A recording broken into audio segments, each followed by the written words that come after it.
For this next exercise, we're gonna be working on mobility of your hip. So get yourself either a tennis ball or a lacrosse ball.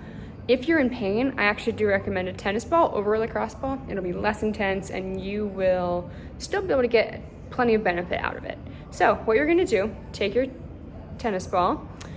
At home, I would recommend going onto the floor. I'm gonna demonstrate here on my table. It's a little bit softer, so it's not quite as good.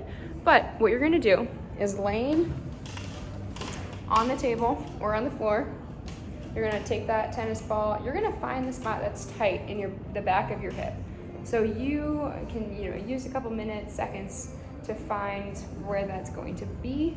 Once you find it, you can start just trying to rock your legs side to side, trying to open up that area.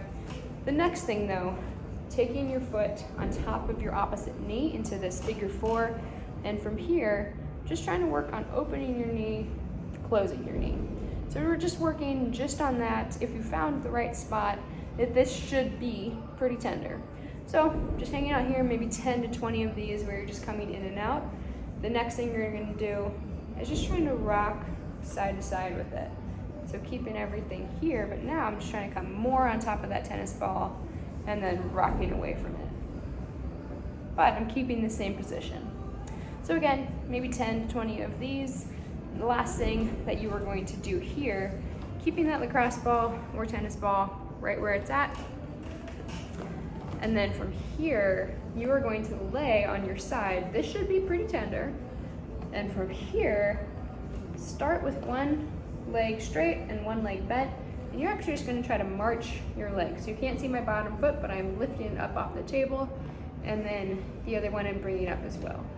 And what I'm just trying to do here is just trying to activate that muscle. So as I press into it, moving nice and slow, taking plenty of deep breaths so that we can help that muscle to really fully relax. Coming in and out, and again, let's go for maybe 10 to 20 of these. For the full motion, this should be about 3 to 5 minutes of work. And you can repeat it, finding multiple spots that are tight. So it doesn't necessarily need to be just one spot. You can move that ball around. But once you do find a spot that's tender, try to move through all 3 of those motions with the tennis ball or the lacrosse ball in that spot.